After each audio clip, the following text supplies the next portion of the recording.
pertemuan ketiga kuliah energi terbarukan hari ini akan membahas terkait dengan energi dari biomas dan juga energi dari gelombang laut.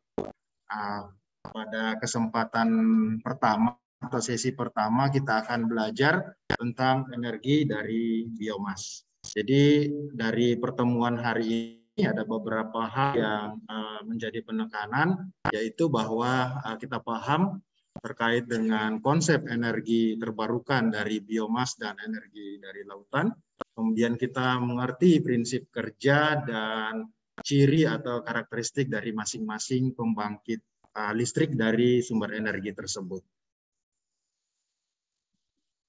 Nah, sekilas kalau kita belajar tentang biomas, apa itu biomas? Nah, ada beberapa definisi di sini yang saya tampilkan.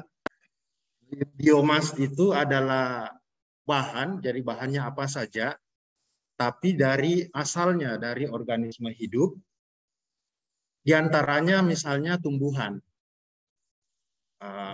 Selain tumbuhan juga hewan dan bahkan manusia, ya.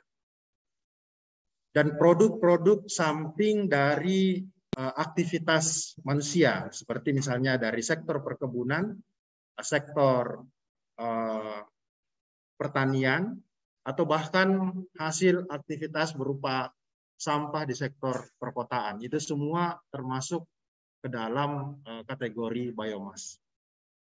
Istilah biomas sendiri itu pertama kali diperkenalkan atau dimunculkan pada Journal of Marine Biology Association pada tahun 34. Jadi sebenarnya istilah ini sudah sangat lama ya, diperkenalkan pertama kali oleh atau dimunculkan pertama kali oleh ilmuwan Rusia yang bernama Bogorov. Nah, terkait energi biomas atau sumber daya atau potensi yang ada di Indonesia, jadi kembali kita melihat negara kita, dikatakan bahwa kita tuh punya potensi yang sangat besar ya, terkait dengan energi dari biomas ini. Jadi mengapa salah satu topik kita membahas potensi dari energi biomas ini, karena memang secara potensi cukup besar. Di sini dikatakan bahwa sekitar 50 gigawatt ya. Jadi kalau kita konversi ke listrik, kapasitasnya sekitar 50 gigawatt. Dan kemudian ada data-data lain dari hasil-hasil penelitian yang lain menyebutkan bahwa Indonesia memproduksi 146,7 juta ton biomas per tahun. Nah, sumber atau potensi ini yang sebagian besarnya itu berasal dari sisa hasil pertanian dan perkebunan.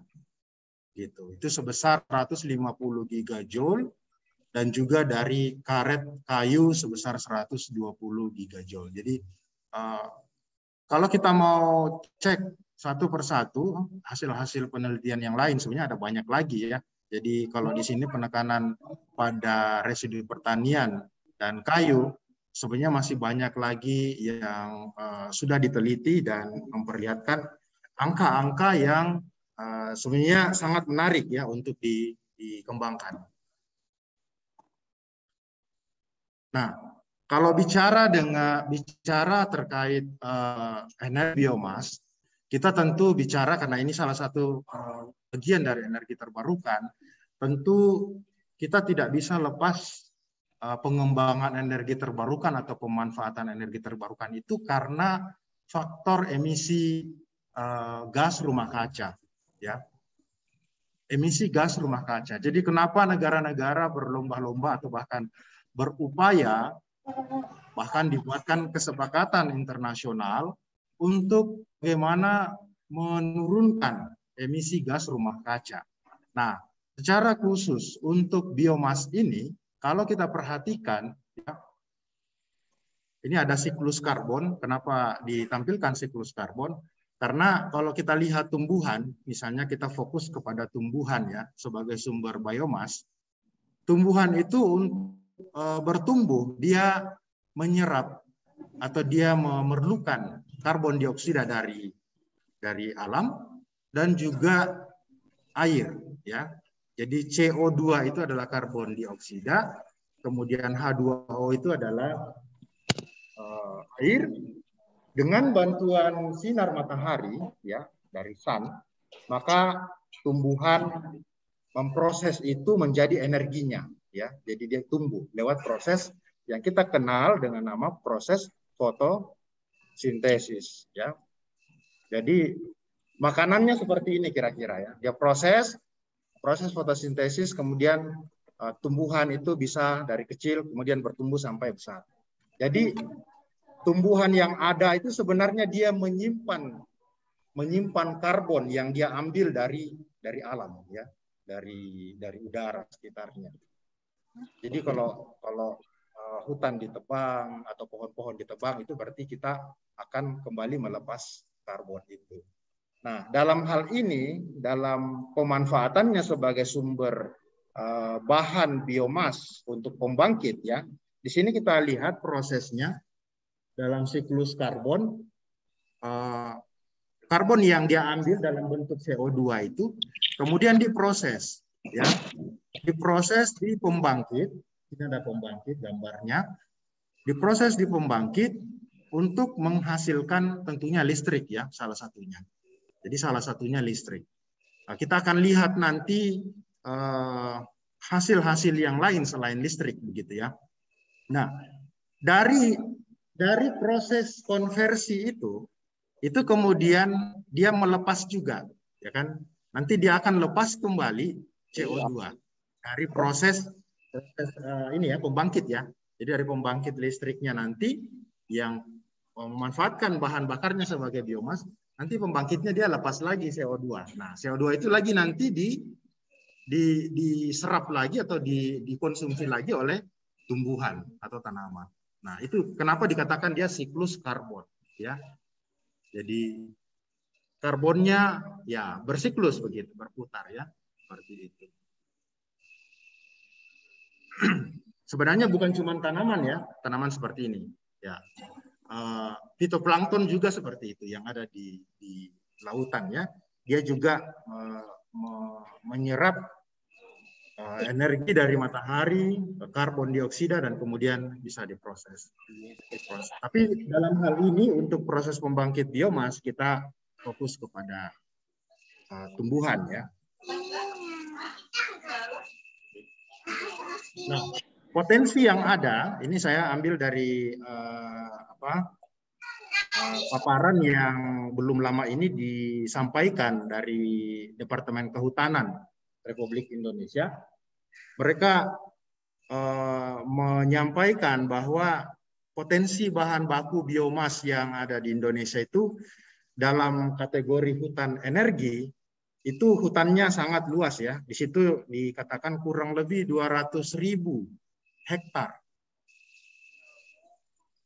yang siap untuk tanaman hutan, tanaman industri dalam hal ini yang akan kalau mau difokuskan untuk energi. Kemudian luas lahan suboptimalnya sekitar 2 juta hektar. Jadi Indonesia masih punya potensi itu, ya. Kemudian untuk sektor pertanian dalam hal ini limbahnya, ya, limbah pertanian perkebunan. Potensi planting sawit ada, kemudian potensi karet ada. Kemudian yang tidak ada di sini itu juga ada potensi apa lagi? Dari hasil pertanian. Ada sekam hasil pertanian, ya. Dari padi ada sekam, kemudian ada sisa-sisa kelapa sawit, kemudian apa lagi? Banyak, ya, sangat beragam, ya, tersebar. Nanti saya akan perlihatkan ada data dari SDM. Kemudian yang ketiga dari limbah industri kayu. Jadi proses pengolahan kayu itu menjadi suatu produk. Nah, limbahnya itu kemudian diolah dan dijadikan bahan baku pembangkit biomas. Kemudian yang terakhir sampah rumah tangga atau sampah perkotaan lah kalau boleh dikatakan ya. Di sini ya kota-kota besar biasanya bermasalah dengan hal ini ya. Dan ini sebenarnya kalau kita tinjau dari energi, ini sebenarnya potensi untuk diolah begitu, dimanfaatkan. Satu sisi nanti akan mengurangi pencemaran lingkungan oleh sampah-sampah itu, dibiarkan saja. Nah, dalam hal ini ketika dimanfaatkan kita bisa dapatkan energinya ya begitu. Potensi dari PLTU yang memanfaatkan sampah ini sekitar 8.000 ton per hari. Ya.